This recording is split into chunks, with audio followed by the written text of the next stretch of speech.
Bonjour tout le monde, bonjour bande konanga so bozali partout. Bozola nangai, mbote na bino, mbote na betu, mbote na bino papa, mama ya place ozali. Tozali na kati ya kopesa bino ba information oyo ezoleka na monde oyo ezali ko bouger pour le moment. Parce que bato bandi makaba information te na yebite. Mais tozopesa bino information solo makambo ezoleka. Bandeko. Makambo ngana zoyebisa bino ezali ya solo. Un jour tondimaki teke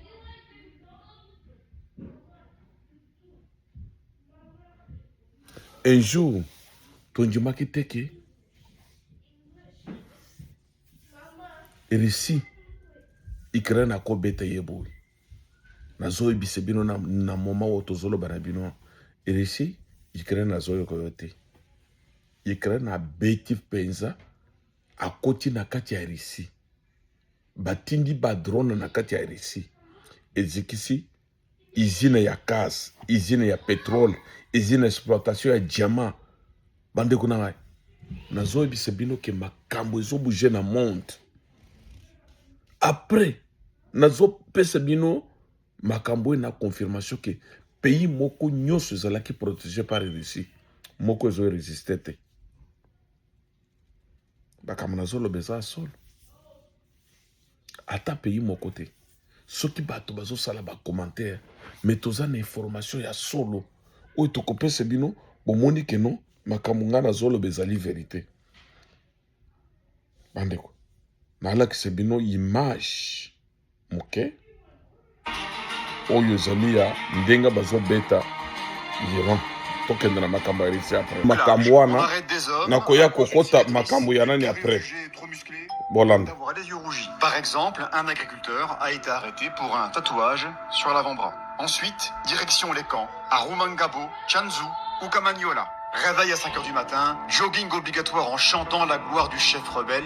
Ceux qui ralentissent sont fouettés. Et ceux qui essayent de s'évader, exécutés. Ratio minimal, maltraitance, maladie des détenus sont obligés de dormir à côté de corps sans vie de ceux qui n'ont pas survécu la veille. On leur enseigne que les richesses partent à Kinshasa, que rejoindre le mouvement est la seule solution. Volontaires ou enrôlés de force, le traitement est le même. Au total, ce sont plus de 16 000 qui sont envoyés, sous la contrainte, en première ligne. Pendant ce temps, les violations s'accumulent. Des centaines de cas documentés, des familles qui fuient vers le Burundi. À Rubaya, un glissement de terrain sur un site minier contrôlé par le M23 aurait fait au moins 200 morts. Le coltan intéresse le monde entier, mais les vies qu'on brise intéressent qui? Alors l'Ukraine, c'est ici, la Palestine, c'est là, et le Congo, c'est là-bas. Ce n'est pas parce que c'est plus loin qu'il ne faut pas en parler. Soutien au peuple congolais. Vos partages, vos likes et vos commentaires soutiennent notre travail, et nous continuerons à suivre ces événements. Bozolanda makambo ezoleka. Bozolanda makambo oyo ezoleka.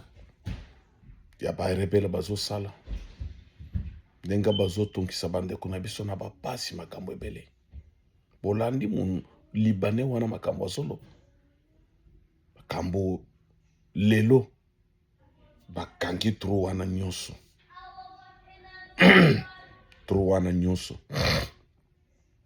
Tango bato wana bazolo bake. Tshisekedi alimbisa bango nazomona ndire bazoseka biso. Nazobosa na tele kama nazanango na monoko. Mais oyo yaki brusquement na yebiso bino ke Libano anazolo ba façon ba M23 bazosala ba congolais koboma kopier kosala bonzo ba nyonso wana. Mais nazobosa na te. Nazokota na likambo ya Iran pour le moment. Iran is discovering something uncomfortable. Its allies are transactional, not loyal. Since 2018, after the United States exited the nuclear deal, Iran's supreme leader, Ali Khamenei, pushed a look east strategy. The logic was simple. If the West isolates us, we pivot to Moscow and Beijing. And Iran followed through. Joint naval drills in the Gulf of Oman, missile cooperation, oil sales to China, military coordination in Syria. On paper, the partnership looked strong. But when it comes to actual war with the United States, the support shrinks dramatically. This week, Russia and Iran held a small naval drill in the Gulf of Oman. China plans to join future exercises in the Strait of Hormuz. Now compare that to US deployments. Carrier strike groups, long-range bombers, advanced air defense systems, weeks-long sustained strike capability. US officials say Washington now has the option of launching a prolonged air campaign, not just a limited strike like the June Midnight Hammer operation. In contrast, Russia's helicopter carrier left immediately after the exercise ended. So why won't China intervene? China is Iran's largest oil customer. Roughly 20% of the world's oil passes through the Strait of Hormuz. But Beijing's priority is stability, not confrontation. Naza na bref na lingine expliquer bino.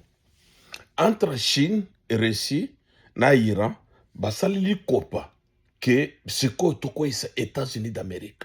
Mbasalaki na ba transfert ya ba arme, transfert ya ba mbongo biloko nyonso nezalaki kosalam. Bandeko lelo e Russie Chine bazokamo. États-Unis abimisi masuo moko nano esalamite depuis mokili bandi. Masuo de guerre. Ezana nyonso bato bako vivre pendant 20 ans na kati ya maso bako bunda sans berikle na sim. Bolandi image.